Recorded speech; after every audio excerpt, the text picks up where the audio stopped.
Hello and welcome to News Across Nigeria. I'm Olumide Mokoli. Thank you for joining us.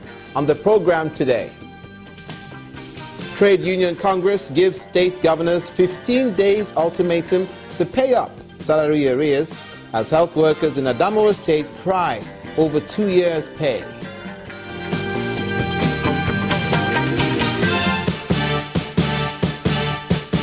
Ogun State government ups ante on primary health care delivery. Governor Bukele Amosu launches phase 2 of community health insurance scheme.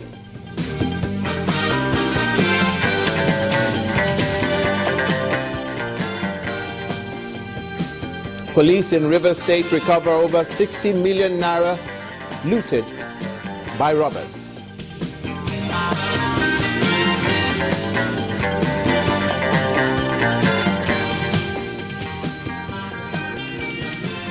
Thank you so much for being with us. The Trade Union Congress has issued a 15-day ultimatum to the Oyo State government and other governors owing workers to pay up or face mass action in their states.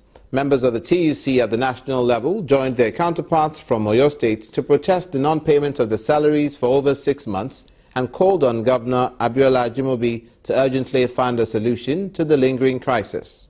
The head of service, Mr. Soji Enyade, while addressing the protesters, appealed for calm and assured them that the committee to be inaugurated between Labour and government will come up with a solution to the problem. Meanwhile, all public primary and secondary schools in Oyo State remained closed today, despite an order from Governor Ajimobi.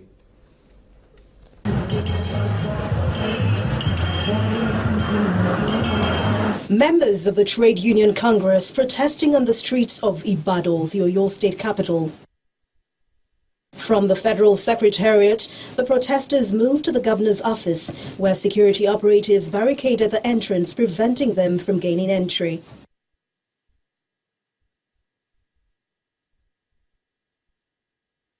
Their demands, amongst other things, include the payment of workers' salaries. We are saying that state governors that cannot pay salaries should immediately resign. They are being owed now for 7 months.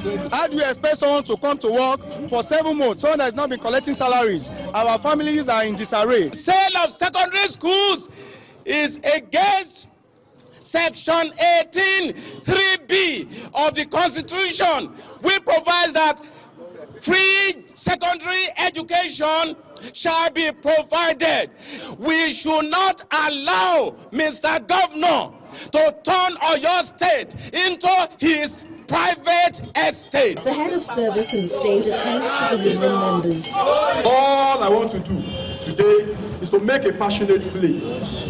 The process of engaging the labor to resolve this imbroglio will start tomorrow. And let's keep our hopes high that by God's grace, all things will be well. For over a month, schools in Oyo State have remained shut, in spite of government's order that all the public schools in the state be reopened. But the union insists continuing their action. No teacher will go to any school today. Teachers are all here, like their other counterparts, the workers in the state. Because how would they go? They are hungry, they are angry, they are not happy. In the meantime, the Oyo State government is insisting on participatory management of public schools, and it has set up a 31-member Education Reform Initiative Committee to widen the scope of consultations on the project. Also concerning workers' welfare, over 800 health workers employed by the Adamawa State government 2 years ago have embarked on a peaceful protest for the payment of their 2-year salaries in arrears. Representatives of the aggrieved workers took their complaints to the state's Hospital Management Services Board and the Ministry of Health. The Commissioner for Health in the state, Dr. Fatima Atiku Abubakar, told Channels Television that the delay in the payment of the workers' salary is due to the discrepancy noticed in recent biometric data verification exercise and called for patience on their part. The aggrieved workers moved from the Yola Specialist Hospital to the Hospital Services Management Board's office in the state capital. They're asking why they still haven't been paid, like the nurses employed at the same time with them. Some of our children, they have staying at home redundant without going to school. And some of our colleagues, they have chased out from their distant various homes because they cannot be able to pay their rent. They have removed some of our colleagues, about 155 employees. This is where the problem started. So from there, they have been promising us several times. We have not seen anything. We almost now 2 years and 1 month. That's all what we want to fight with them. Let them just pay us our money. That's all. If they are not going to pay us, let them tell us our fate so that we will know our fate. That's all what we want from them. The chairman of the board blamed the situation on the arrears inherited from the past administration. By October, we went in and data captured them for payment. We forwarded SEM to the government. There were some problems. The governor constituted a panel to go out and do some forms of verification. The result, the report of the verification has been forwarded for government consideration. The protesting workers later moved to the state secretariat where they met with the Commissioner for Health, Dr. Fatima Atiku Abubakar, who addressed them in Hausa language.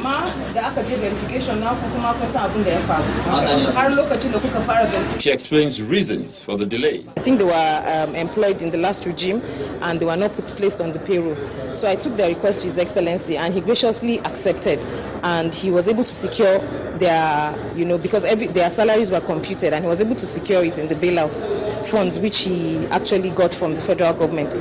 And it was now left to us to be able to verify the actual number of staff that we wanted to be placed on the payroll, because there was an actual number that was employed in the last regime, and we expect that actual number is the number that should be paid. Meanwhile, the Commissioner for Finance has confirmed that funds are available for the payment, but insists that the verification exercise is also important. I just spoke with them, and they've appreciated what I have said. Right now I think we are on the same page with them, and I would like to call on them to be patient. There is need for us to have a very clean, viable list, so that by the time we pay, the people that really earn the pay will get their monies and they will not be in trouble. In the meantime, both parties have been asked to play their parts to ensure that the monies owed gets to the rightful owners. Our next story has to do also with a protest of some sorts, but this time concerning pensioners. The Association of ExService Pensioners have dissociated themselves from a planned protest by the retired Army, Navy and Air Force organizations over alleged pension anomalies. Addressing a news conference in Abuja, the president of the association, retired Colonel Ahmed Zubair, says it's illogical for any group to embark on any form of protest when the federal government is already taking genuine steps towards solving the military pensioners' problems. The members, however, appealed to the federal government to speed up the process of resolving the challenges faced by ex-service personnel, especially the payment of the balance of retirement benefits to officers and soldiers who disengaged from service between 2003 and 2006.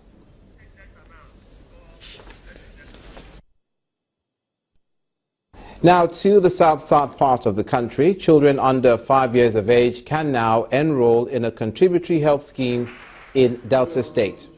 The pilot registration activities for maternal and under 5-year enrollment into the Delta State Contributory Health Scheme commenced in Asaba, the state capital, where the state governor, Dr. Ifeanyi Okowa, emphasized the need for every Deltan to assess the contributory health scheme. The Director General, Delta State Contributory Health Commission, Dr. Ben Nkechika, explains that the scheme will be effective in the 25 local government areas. Key factor here is you are protected against the hazard of financial distress at the point when you need health care. That is number one key benefit. The second one is that it's going to be arranged in such a way that your point of receiving service is close to you. You don't need to travel a long distance before you get that. This scheme, along with other agencies, will ensure that every health center, every private hospital, government hospital taking part in the scheme are well equipped